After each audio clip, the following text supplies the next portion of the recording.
दोस्तों, डेजर्ट रोज एजुकेशन के online platform पर आपका स्वागत है। चलिए अपन अगस्त 2022 की डेली करंट अफेयर की क्लास में आगे चर्चा करते हैं। सबसे पहले बात करते हैं फीफा की।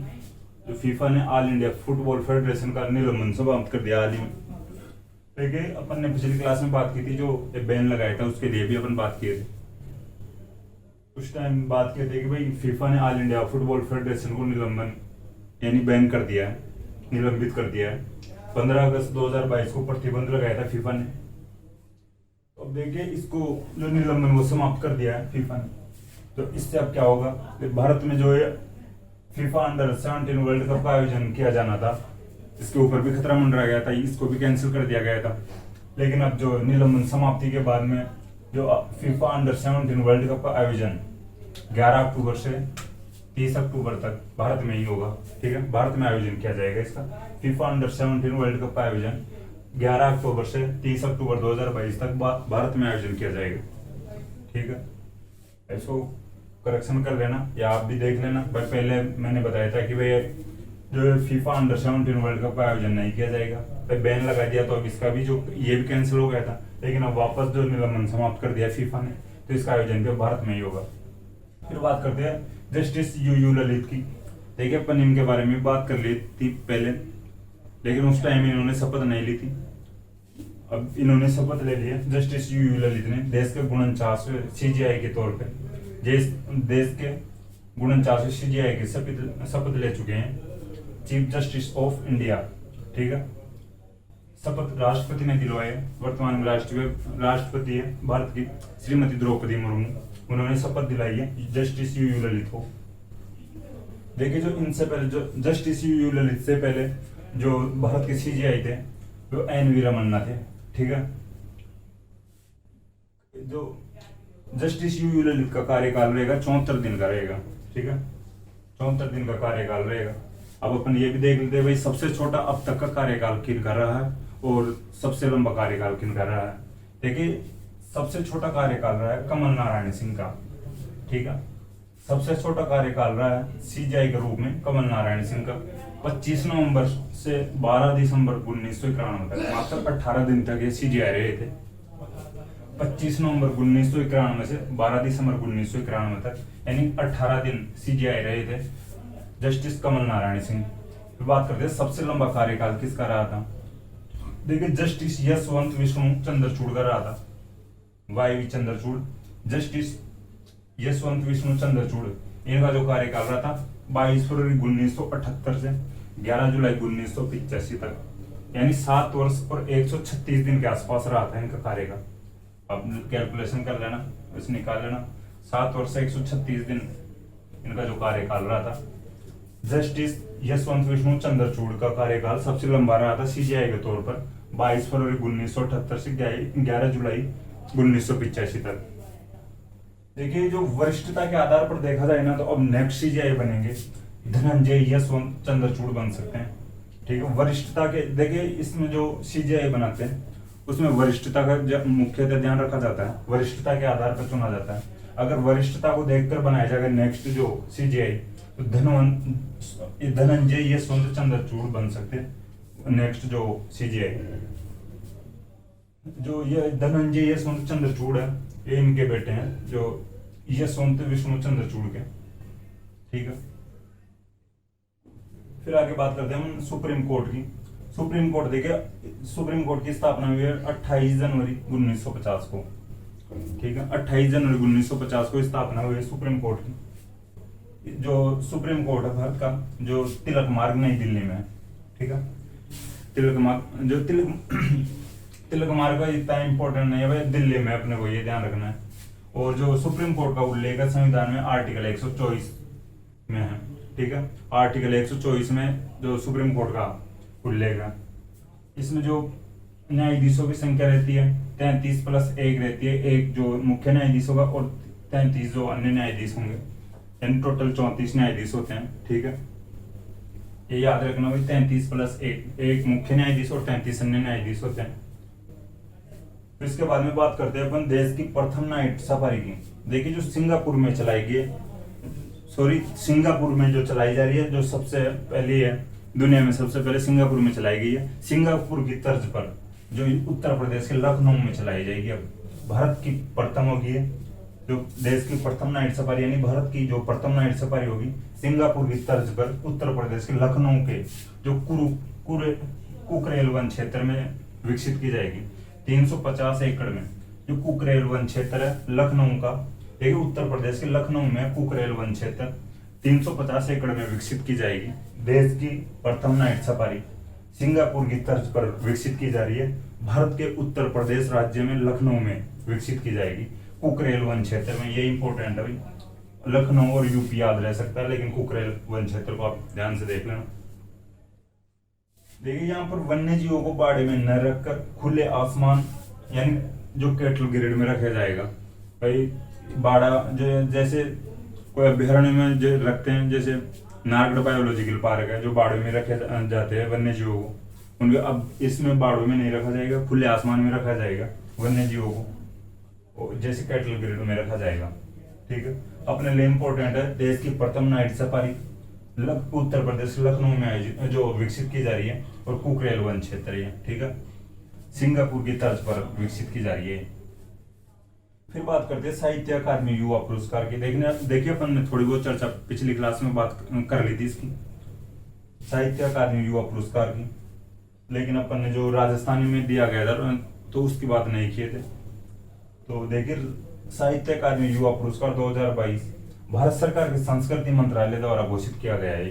जो साहित्य अकादमी पुरस्कार है 2022 वाले भारत सरकार के संस्कृति मंत्रालय द्वारा घोषित किए गए हैं। ठीक है, राजस्थानी भाषा में आशीष पुरोहित को दिया जाएगा। इनकी कविता है ओनान। ठीक है, राजस्थानी भाषा में देखिए इंपॉर्टेंट है राजस्थानी भाषा वाला, राजस्थान की किसी भी वैकेंसी में पूछा जा सकता है। राजस्थान का जो इंपॉर्टेंट है, राजस्थानी भाषा में साहित्य अकादमी युवा पुरस्कार 2022 किसे दिया गया है? राजस्थानी भाषा का दिया गया है आशीष पुरोहित को, कविता इनकी ओनान, इसके लिए दिया गया। फिर बात करते हैं अंग्रेजी में। अंग्रेजी भाषा में मिहिर वक्स को दिया गया है। ठीक है, अंग्रेजी भाषा में मिहिर वक्स को दिया गया है। यात्रा वृत्तांत है इनका टेल्स ऑफ हजारीबाग के लिए। ठीक है, यात्रा वृत्तांत है मिहिर वक्स का टेल्स ऑफ हजारीबाग। फिर हिंदी का एक ये देखिए, हिंदी का भी देख लेते हैं। साहित्य अकादमी युवा पुरस्कार हिंदी का श्री भगवंत अनमोल को दिया गया है, उपन्यास इनका प्रमेय। ठीक है, हिंदी का जो साहित्य अकादमी युवा पुरस्कार 2022 वाला है, जो श्री भगवंत अनमोल को दिया गया है, दिया जाएगा, उपन्यास है इनका प्रमेय। ठीक है, देखिए बाल युवा जो बाल एवं युवा साहित्य की बात की थी अपन ने पिछली क्लास में। बाल साहित्य पुरस्कार है समा शर्मा को दिया जाएगा। उनकी जो कहानी संग्रह है, ठीक है, समा शर्मा के चुनिंदा कहानियां, उनका कहानी संग्रह है समा शर्मा का, जो ये बाल युवा पुरस्कार दिया जाएगा। ठीक है, फिर अपन बात करते हैं आगे इसी की। देखिए राजस्थान साहित्य अकादमी में उदयपुर में। ठीक है, राजस्थान साहित्य अकादमी है उदयपुर में। इसके अध्यक्ष है दूलाराम सहारण। ठीक है, दूलाराम सहारण जो चूरू के हैं। ठीक है, जो राजस्थान साहित्य अकादमी है इसकी स्थापना हुई थी 28 जनवरी 1958। ठीक है, जो राजस्थान साहित्य अकादमी उदयपुर में है इसकी स्थापना हुई थी 28 जनवरी 1958 को। अध्यक्ष है दूलाराम सहारण। देखिए जो राजस्थानी भाषा का प्रथम युवा पुरस्कार दिया गया है जो दूलाराम सहारण है चूरू से, इनको 2011 में दिया गया था। इनका कहानी संग्रह है पीड़। ठीक है, 2011 में दिया गया था चूरू के दूलाराम सहारण को कहानी संग्रह पीड़, जो राजस्थानी भाषा का प्रथम युवा पुरस्कार है। ठीक है, ये एग्जाम में पूछा जा सकता है, राजस्थानी भाषा का प्रथम युवा पुरस्कार किसे दिया गया था, वो कब दिया गया था? ठीक है, 2011 में चूरू के दूलाराम सहारण को दिया गया था उनकी कहानी संग्रह पीड़ के लिए। ठीक है, अपन ने अब तक चर्चा की, एक बार मैं इसको रिपीट कर देता हूँ। ठीक है, फीफा ने ऑल इंडिया फुटबॉल फेडरेशन का निलंबन समाप्त कर दिया है। 15 अगस्त 2022 को प्रतिबंध लगाया था। फीफा अंडर 17 वर्ल्ड कप का आयोजन अब 11 अक्टूबर से 30 अक्टूबर तक भारत में होगा। जस्टिस यू ललित की बात की है, देश के 49 सीजीआई की शपथ ले ली है, राष्ट्रपति ने शपथ दिलवाई। इनसे पहले एन वी रमन्ना सीजीआई थे। कार्यकाल इनका 74 दिन का रहेगा। सबसे छोटा कार्यकाल कमल नारायण सिंह का, और सबसे लंबा जस्टिस विष्णु चंद्रचूड़ का। ठीक है, वरिष्ठता के आधार पर अगर सीजीआई बनाए जाते हैं तो धनंजय यशवंत चंद्रचूड़ बन सकते हैं। सुप्रीम कोर्ट की बात की है, स्थापना 28 जनवरी 1950 को हुई है, नई दिल्ली में है सुप्रीम कोर्ट। आर्टिकल 124 में उल्लेख है सुप्रीम कोर्ट का, और जो 33+1 की जो इनकी ये होती है जो 33 अन्य न्यायाधीश और एक जो मुख्य न्यायाधीश, ठीक है, 34 है कुल। फिर बात करें देश की प्रथम नाइट सफारी की, जो सिंगापुर की तर्ज पर उत्तर प्रदेश के लखनऊ में के जो पोखरेल वन क्षेत्र में विकसित की जाएगी, ठीक है। फिर बात की है साहित्य अकादमी युवा पुरस्कार 2022 की भारत सरकार के संस्कृति मंत्रालय द्वारा घोषित किए गए हैं। राजस्थानी भाषा में आशीष पुरोहित को कविता ओनान के लिए दिया जाएगा। अंग्रेजी में मिहिर वक्स को यात्रा वृतांत टेल्स ऑफ हजारीबाग के लिए दिया जाएगा। देखिए मिहिर वक्स का यात्रा वृतांत टेल्स ऑफ हजारीबाग इसके लिए दिया जाएगा। हिंदी का दिया जाएगा जो युवा पुरस्कार है श्री भगवंत अनमोल को उपन्यास प्रमेय के लिए। राजस्थान साहित्य अकादमी उदयपुर में अध्यक्ष दूलाराम सहारण है। स्थापना 28 जनवरी 1958 को हुई थी। राजस्थानी भाषा का प्रथम युवा पुरस्कार 2011 में चूरू के दूलाराम सहारण को कहानी संग्रह पीढ़ के लिए दिया गया। ठीक है, आप इसकी स्क्रीनशॉट ले सकते हो। फिर आगे बात करते हैं अपन।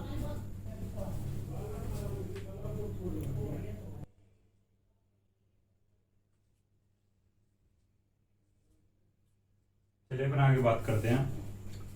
सबसे पहले बात करते हैं अब्दुल्ला सईद की। देखिए अब्दुल्ला सईद संयुक्त राष्ट्र महासभा के अध्यक्ष है, 76वें अध्यक्ष है। अब्दुल्ला सईद संयुक्त राष्ट्र महासभा के 76वें अध्यक्ष है। भारत यात्रा पर रहे, अभी इसलिए इम्पोर्टेंट है।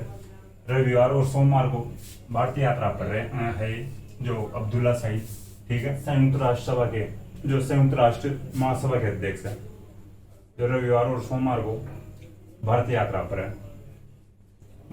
अब आगे बात करते हैं अटल ब्रिज की। देखिए अटल ब्रिज हाल ही में उद्घाटन किया गया है गुजरात में। गुजरात का जो अहमदाबाद में साबरमती नदी पर इसका उद्घाटन किया गया है। ठीक है, जो प्रधानमंत्री नरेंद्र मोदी जी है उन्होंने उद्घाटन किया है अटल ब्रिज का। ये एक पैदल ब्रिज है, इस पर पैदल चल सकेंगे और जो साइकिल सवार चल सकेंगे। इस पर जो गाड़ियां नहीं चलाई जाएगी वही इस पर पैदल ब्रिज है और इस पर साइकिल सवार चल सकेंगे। उद्घाटन मोदी जी ने किया है। साबरमती नदी है गुजरात में, अहमदाबाद में, जो इसका उद्घाटन किया गया गुजरात के अहमदाबाद में साबरमती नदी पर। ये 300 मीटर लंबा और 14 मीटर चौड़ा है, ठीक है। अटल ब्रिज है, 300 मीटर लंबा है, 14 मीटर चौड़ा है। हाल ही में उद्घाटन मोदी जी द्वारा किया गया है। पैदल ब्रिज है, साइकिल सवार भी चल सकते हैं इस पर। गुजरात में अहमदाबाद में साबरमती नदी पर उद्घाटन किया गया है, ठीक है। फिर इसके बाद में बात करते हैं राजस्थान का बेस्ट क्रिकेटर का मथुरा दास माथुर अवार्ड 2022, ठीक है। राजस्थान का बेस्ट क्रिकेटर का मथुरा दास माथुर अवार्ड 2022, ठीक है। एक 29वें अवार्ड है। 3 खिलाड़ियों को दिए गए, राजस्थान के 3 खिलाड़ियों को 6 सितंबर 2022 को दिए जाएंगे। मथुरा दास की जयंती मनाई जाती है 6 सितंबर को, तो ये जो मथुरा दास की जयंती पर दिए जाएंगे 6 सितंबर 2022 को।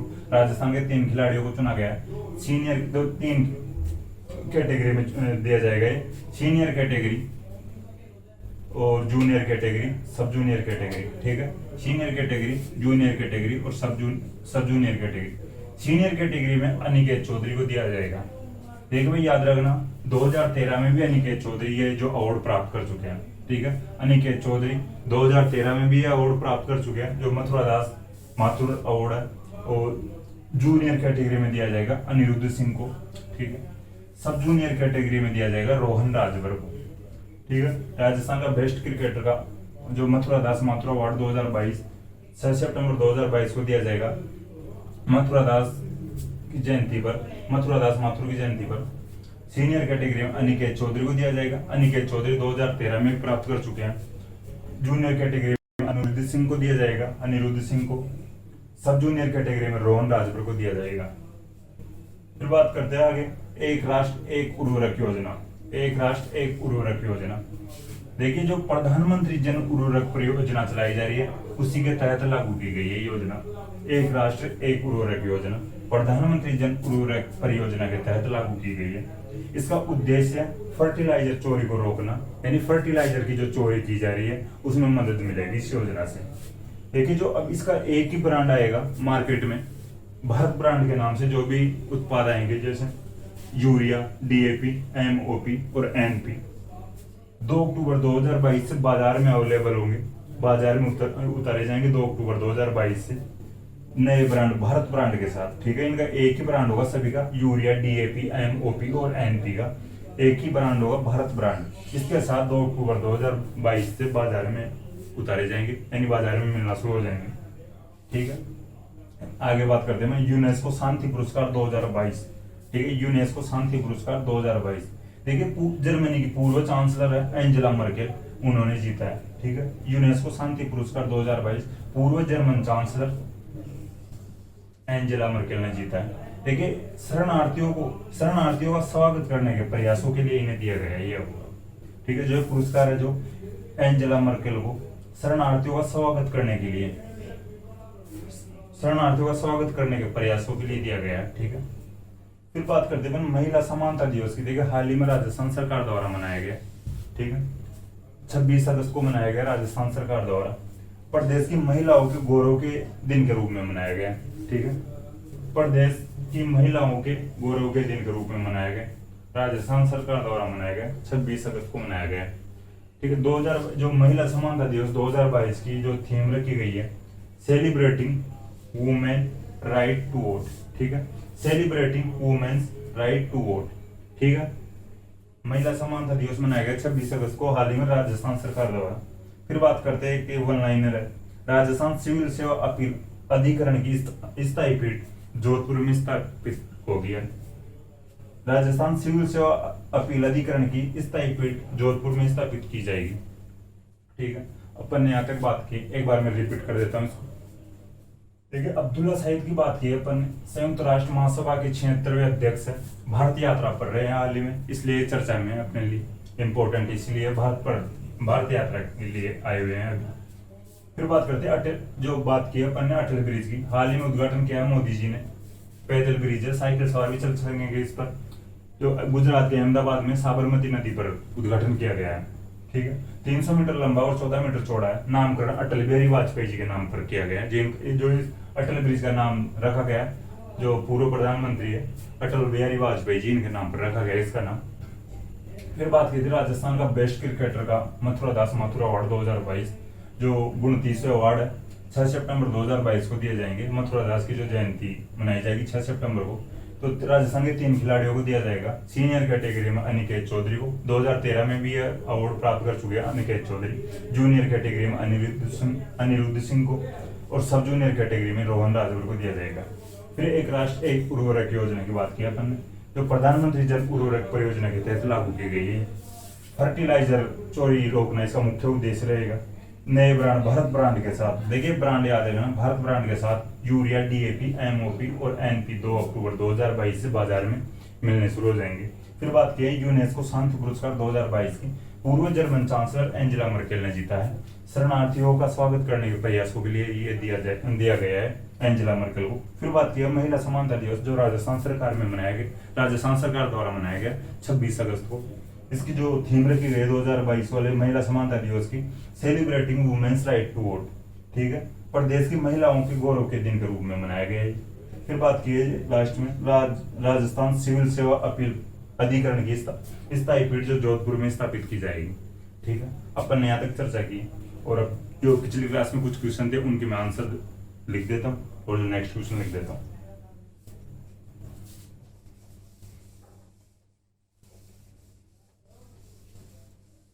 देखिए एक क्वेश्चन था, हिजरी जो संवत है वो किस खलीफा के शासनकाल में चलाया गया था। देखिए उमर खलीफा के शासनकाल में चलाया गया था हिजरी संवत।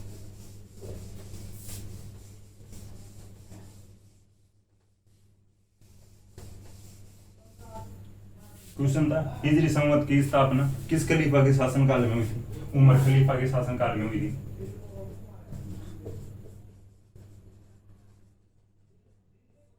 फिर नेक्स्ट क्वेश्चन था एशिया का प्रथम जो सबसे पुराना अखबारी कागज का कारखाना कहाँ पर स्थापित किया गया था।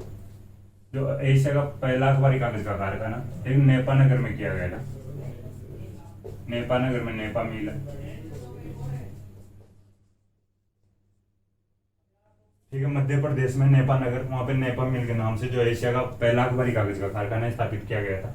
इसको 2015 में बंद कर दिया गया था और हाल ही में इसको पुनः यानी वापस चालू किया गया है। ठीक है, फिर थर्ड क्वेश्चन था जो विनेश फोगाट का संबंध किस खेल से है। विनेश फोगाट का संबंध है कुश्ती से। ठीक है,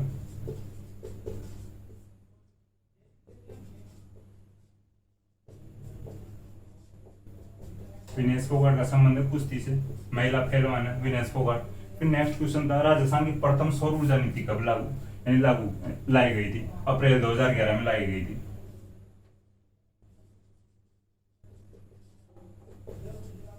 ठीक है, राजस्थान की प्रथम सौर ऊर्जा नीति अप्रैल 2011 में लाई गई थी। फिर लास्ट और नेक्स्ट क्वेश्चन है बापा रावल का वास्तविक नाम क्या था? काल भोज था भाई बापा रावल का नाम। ठीक है, काल भोज था बापा रावल का नाम। ये 5 क्वेश्चन थे, इनके मैं आंसर लिख दिया। अब नेक्स्ट क्वेश्चन लिख देता हूँ। फर्स्ट क्वेश्चन है ग्लोबल जेंडर गैप इंडेक्स 2022 है, इसमें जो भारत की रैंक क्या रही है?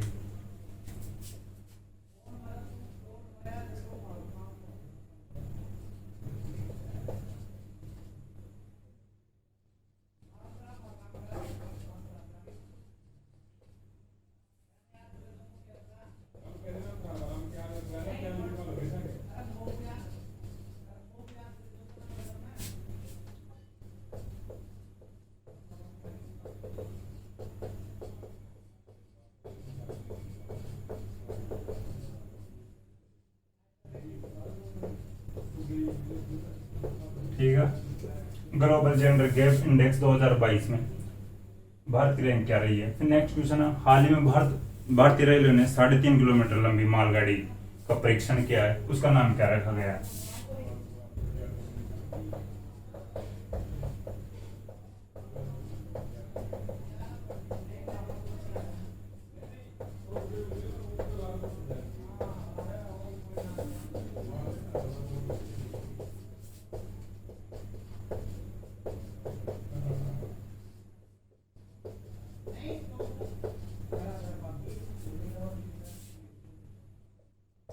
3.5 किलोमीटर की थी।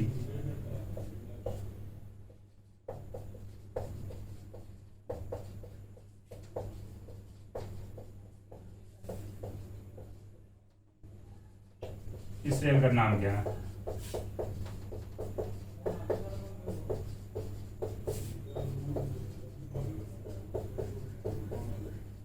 ठीक है, हाल ही में भारतीय रेलवे ने भारत की सबसे लंबी मालगाड़ी का परीक्षण किया है, इस रेल का नाम रखा गया है। ठीक है, 3.5 किलोमीटर लंबी थी।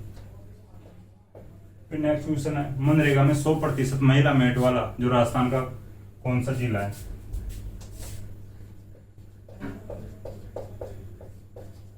जो मनरेगा योजना चलाई जा रही है,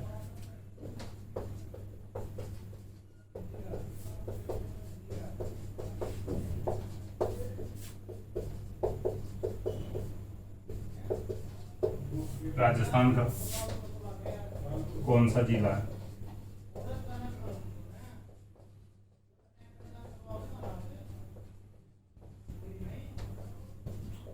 फिर नेक्स्ट क्वेश्चन है जो पानी का शुद्ध दर्पण किस झील को कहा गया है?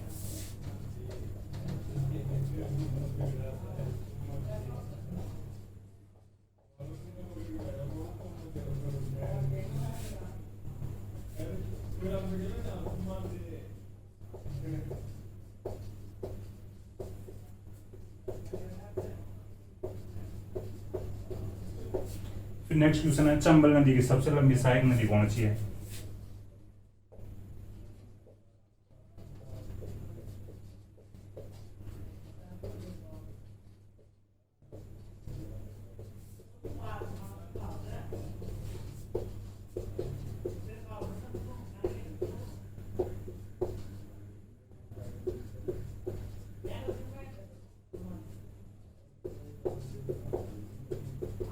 ठीक है, चंबल नदी की सबसे लंबी सहायक नदी कौन सी नदी है?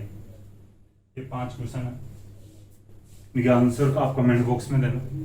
ठीक है दोस्तों, मुझे आशा है कि आपको क्लास पसंद आई होगी। अगर क्लास आपको पसंद आई हो तो क्लास को लाइक करें, कमेंट करें और अपने दोस्तों के साथ शेयर करें। थैंक यू दोस्तों।